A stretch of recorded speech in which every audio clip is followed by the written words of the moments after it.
Je suis aujourd'hui au Fort de Tourneville avec Aubery de l'association Fort. Bonjour Aubery. Bonjour Swazik.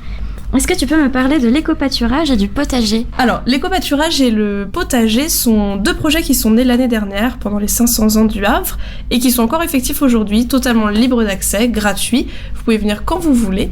L'éco-pâturage, c'est en fait un collectif d'artistes, le collectif ETC, qui a construit une bergerie.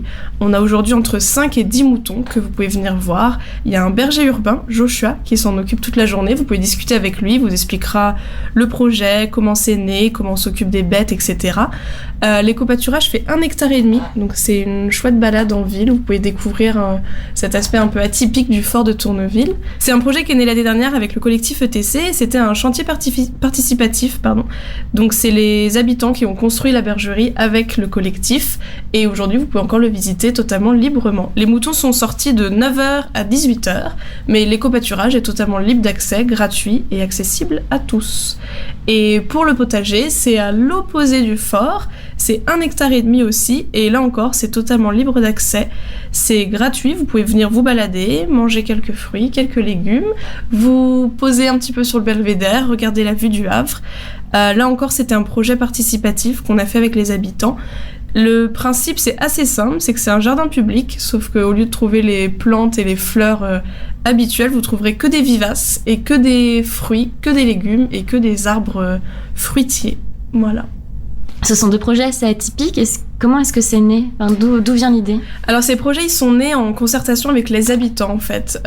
Au Fort de Tourneville, on fonctionne toujours comme ça. On a toujours 3 objectifs dans tous les projets qu'on fait. Il faut que ce soit participatif et inclusif des habitants du quartier.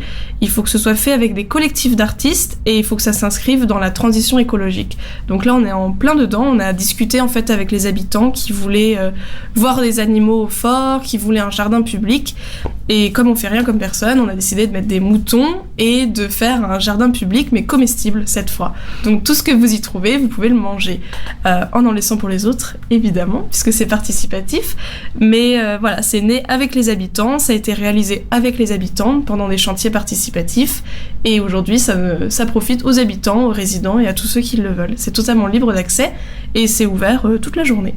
Est-ce qu'il y a des visites du potager pour expliquer alors vous pouvez, si vous croisez Joshua, notre berger urbain, qui est là la semaine, il pourra vous expliquer un petit peu comment sont nés les projets, vous montrer le jardin, vous montrer les moutons, l'éco-pâturage. Mais sinon, je vous laisse découvrir par vous-même. C'est comme ça qu'on apprend le plus. Très bien, merci. Je t'en prie.